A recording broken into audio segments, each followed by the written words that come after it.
Hope you're not afraid of heights! Welcome back to the Wind Waker, Doctor here. In the last episode, we came to the Forest Haven in search of Farora's Pearl, but we can't get it until we retrieve Makar from the Forbidden Woods, and he performs an important ceremony that the Great Deku Tree needs to do.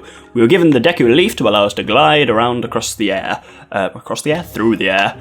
And we're supposed to go over there where that arrow is, as you can see, but what we are going to do instead is go over here.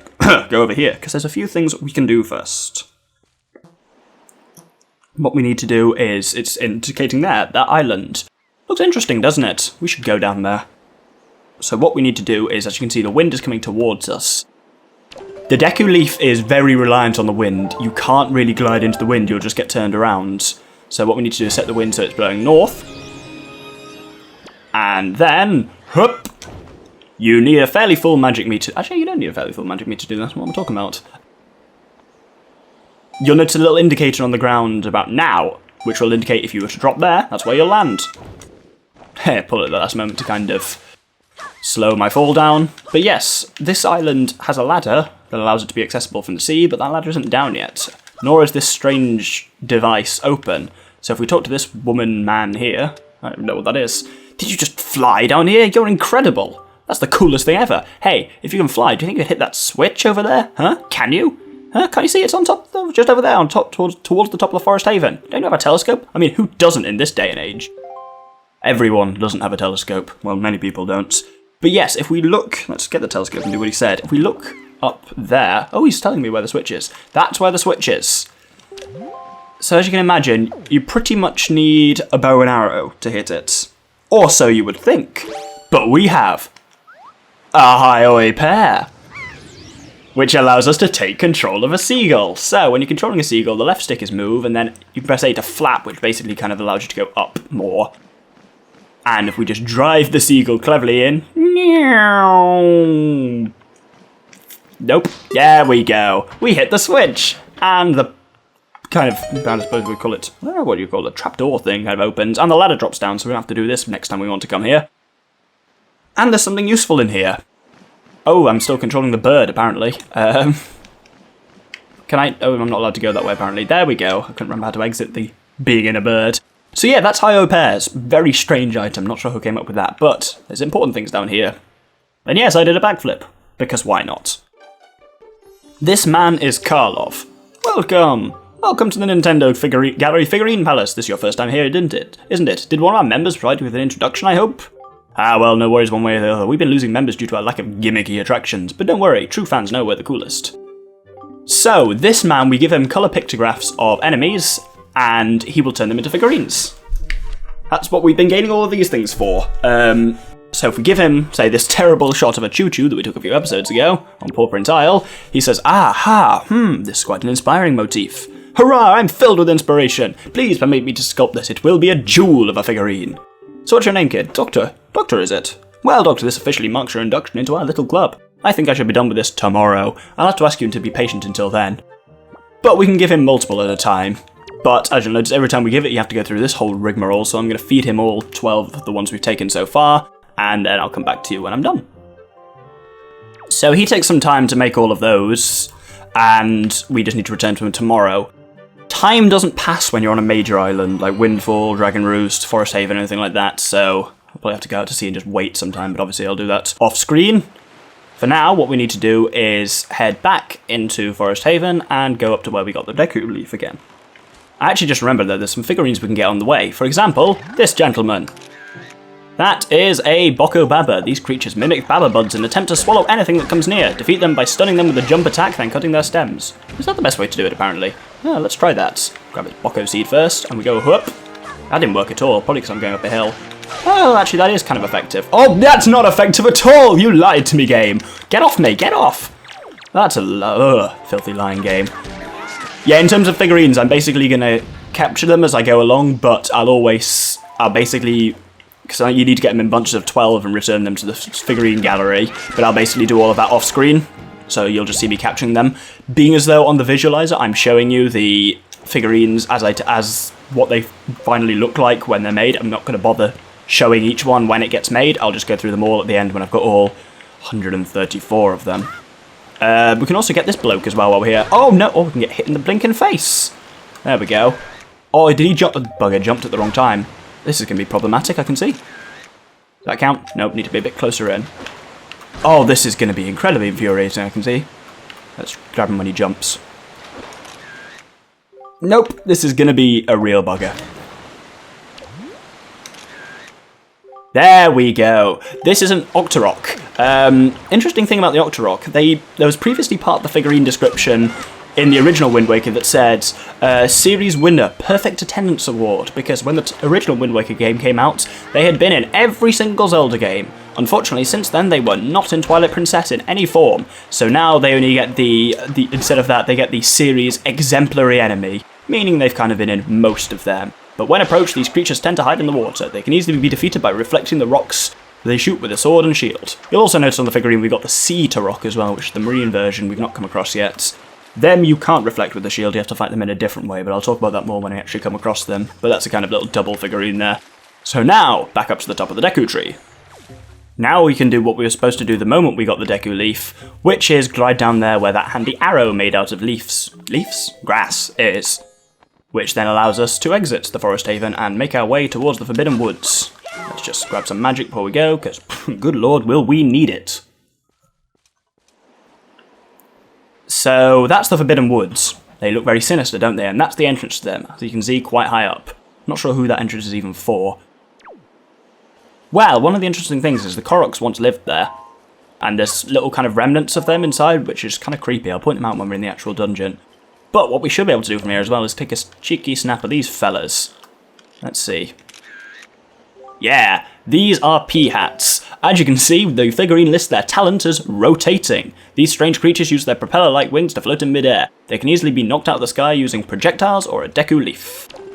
We'll be coming across a lot of them, and there's a nice little trick you can do with them, which I'll talk about later. But now we need to change the wind so it's blowing to the southwest, because we need to get to that halfway island, because there's no way we'll make it all the way to the Forest Haven in one. So we also need to utilise, you will see there is that kind of cyclone thing spinning around. I'm fairly sure we need to utilise that.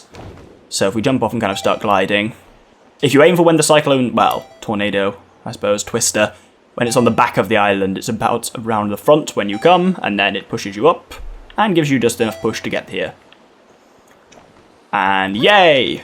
Now just recharge the magic, and then when you're ready, hop off again, using, nope, didn't change the wind, didn't change the wind! At least it's nice and restores you both back on the same island you were on, and like actually does restore you rather than like basically this is a separate map to the Great Sea rather than just kind of putting you outside and you have to get all the way back into the Forest Haven again. That would be very cruel. Now the wind needs to go northwest towards the Forbidden Woods, and then we just need to wait for the twister to come back around again. And when the twister's in position, we jump and glide, and do it successfully this time because we've actually done the wind. Now, there's the P-hats we saw earlier. They're probably going to try and attack us, but we can kind of defend against it, because if they come too close to us, pressing Y again, or whatever button you've set the Deku Leaf to, causes you to kind of flux the leaf, which pushes them away, which is useful. Flux? That wasn't the right word. Flex, I think I was aiming for. But now we can enter the Forbidden Woods. I really like this as a dungeon. Like, it feels just kind of abandoned and overgrown enough that it's kind of creepy and sinister. And I like... Well, you'll notice that there's a lot of green choo-choos around, so I'm just going to kill them while I'm talking. Much like in the Dragon Roost, it's got slightly more, but it's got very minimalist music. These first dungeons all do. Like, you'll notice Dragon Roost had almost no music at all. And this as well, like, it's... Obviously, you can't hear... Ooh, item orb. You can't hear it at the moment because we're fighting, but the music here is very kind of... There's not much going on, and that works really well to give this a kind of creepy feel. But there we go. That's most of them defeated, at least all the ones we need to. So, one of the first things we can grab, just straight off the bat, is up here. Oh, there's two choo-choos guarding it, but... Oh, that's the other thing. Green chew jelly, you can now know. Like how red chew jelly, when you give enough of it to the potion man, you get, which I'll show at some point, you get free health potion. With green chew jelly, you get free green potion, which restores your magic. Because we have magic now, that's a thing. But if we open this chest, or not, if we just walk it, oh, what the, can I, yep, there we go.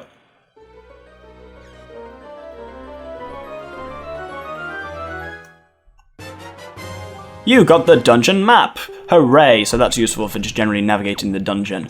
But what we need to do now is get through this door. It's got this kind of eye thing blocking it, and when we get close to it, the eye closes up. We can kind of slice the vines if we want, but they will grow back, and we can't use the door. So we need some way of destroying it from a distance. Fortunately, we have a walnut, which apparently counts as enough of a projectile weapon that we can get up here, and then from a safe distance, destroy the eye creep, and head through the door.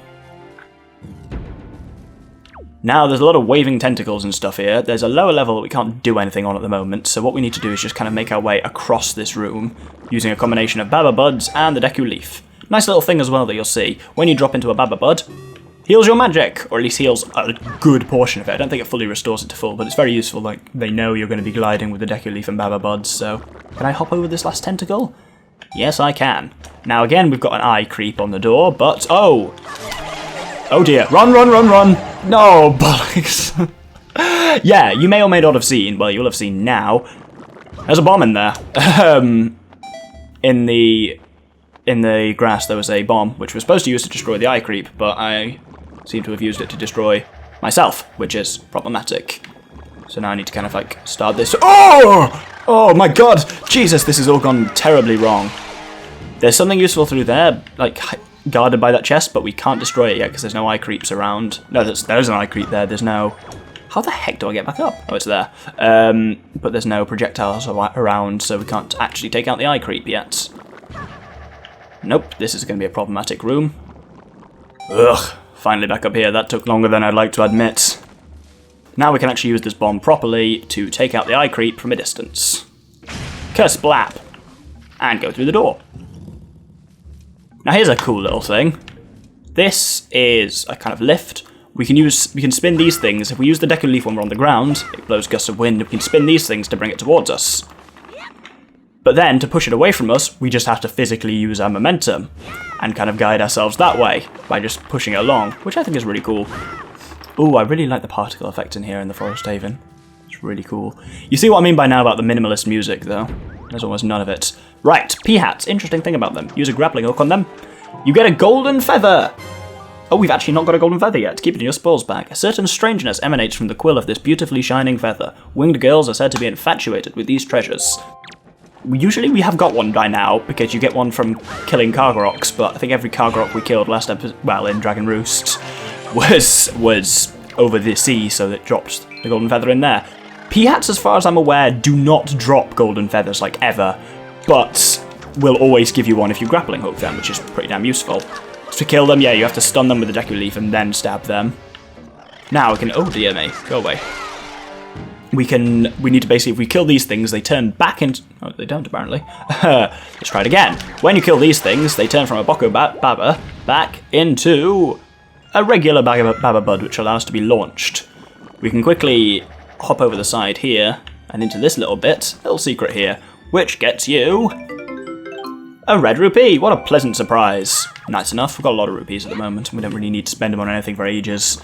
Like, our wallet can hold 500, so we're just kind of full enough for now, because we've got that huge one off Dragon Roost last episode. Now we're up here, you can see eye creep again on the door, but nothing to hit it with. So what we need to do is use this to summon the lift over. That should be close enough. Ooh, that was very daring. Then we blow this across the other side. You'll notice as well, I think I mentioned this before, but Link tends to look at important things, and he's there looking at the things that wind this up and allow you to summon it over, just in case.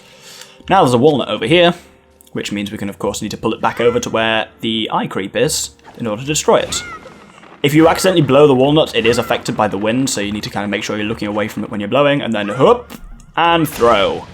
And we can proceed through. So far this dungeon's been pretty linear, and this bit wasn't the bit I thought it was, so that comment was pointless. So now that walnut, you'll notice, is defended by vines, which spring up when we get close to it, so we can't get it out. But what we can do is, if we stand back so the vines drop, I mentioned just now that the Deku Leaf can move walnuts, so... And that moves it safely out of the reach of the vines, and we can get past. Then, as ever, pick it up, pull back a bit, so the eye creep opens, and hit the eye creep in the eye. Now is when the dungeon kind of opens out a bit more into this much larger room with a number of options to go. But for now, the way forward is fairly clear. We just need to kind of proceed around the side of the rooms using grappling hook, Deku Leaf, whatever we got. And then we get these weird kind of flesh. They look kind of weirdly fleshy, these platforms, ugh, especially when they move. It's a bit unsettling. So there's a locked door here, so we need a small key for it. We're going to have a small key. Ooh, money. There's money inside this strange floating house thing. This reminds me a bit of wood. This floating house bit reminds me of Woodfall Temple from Majora's Mask a bit. Like the thing that the Deku Princess is in. But there's a walnut here, and what we can do is carry it over to this side, and then use it to destroy this eye creep. But before we even proceed there, we can also do some more stuff if we use these upward platforms, and go up here. There's not really anything on the bottom level of this room for now, other than poison water, so we'll come down there a bit later. But for now, if we open this, it's the pot. I've got the word jug, pot thing, so that's the water pot unlocked. It's quite... Ooh, what? Okay. Yeah, it's quite useful that the Deku Leaf can also be used to blow away, like, piles of leaves that have items in. Quite a lot. Right, now we come across a new enemy. I'm going to hop down here and have a look at them, but... Oh god, there's loads of them. They're everywhere! Ah, get them off me, get them off me. These are... Wait for it. That'll do. These are morphs. These creatures attack in groups and cling to the bodies of their prey. A spin attack is the best way to shake them off, it says. And it's right. They're also light and vulnerable to Deku Leaf Blast. You can kind of blow them along, because they stick to you, and as you can see, they kind of... Well, you can't really see it, but they weigh you down. Like, now I'm moving pretty slowly, because I've got enough of them on me. They stay on you, though, even when you're doing animations like that, which is why that looks really goofy. I think if you roll into a wall, yeah, they also shake off you, but spin attack is best, because the spin attack actually kills all of the buggers as well. There we go. Get off me. So, those are morphs. Now we can... Words. Can continue to head along here. You can't make that jump if you've got a lot of morphs on you, which is kind of why they put them there. Head through here, and we get into a very annoying room. As you will see, vines, which you must have got used to by now, spring up when you come near them. This is essentially an invisible maze. It's a concept Zelda's used before with like fire and the Shadow Temple and Ocarina and stuff like that. But to make things easier for ourselves, there's a bomb here. So we can use this bomb to destroy that. Just so we don't get all the way through the maze and then be like, oh, we still need to destroy these things. We can also use it to destroy that one up there. Did that destroy it? Yeah, that did. Now there's this chest to the left, and if we open it up, it's got something important in it. It has the mighty compass, no less. Now we can see where things are hidden in the dungeon. Again, I can see where things are hidden in the dungeon, you can't, but then again, you don't need to. Now we just need to head through the invisible maze and see how well I can remember it. Nope, not that way. Obviously, it goes without saying that vines hurt you when you touch them. You also go flying backwards off them, and it's very annoying. It can really slow you down, so... Oh, like that! Yeah, I thought it was going a bit too well. We head along here, and we head round to this bit, and now we're up here. Now this has something useful in it. This has the small key that we came all this way to get. Remember that locked door back in the central chamber? At least as well, they're quite nice to you that they provide a series of Baba Buds for leaving. Ooh, that only had magic, and I kind of thought it had something more important in it. Though this top one does have something more important in it. I think this was the one I was thinking of. So if you smash this one open, it's got a joy pendant in it. Joy pendant equals always good. So that means you'd have to make it back through the maze if you go the top way. And now we just head... Oh, morphs! I fell off. Oh, there's green choo-choos here as well now. That's new. Oh god, they're all everywhere. Can't be arsed fighting them. Now we can head down, well not down, just across to the left, and open the locked door. But that's going to have to be next episode, I'm afraid, because we've run out of time once again. I say once again. We're always going to be running out of time. That's how an episode-based structure works. So, thank you very much for watching this episode of Forest Haven. I nearly said this episode of The Wind Waker. We have done some little stuff around the Forest Haven, handed in our figurines, and learned how to fly, come to the Forbidden Woods to find Makar. Next episode, we'll be delving even deeper into the Forbidden Woods. Thank you very much, and good day.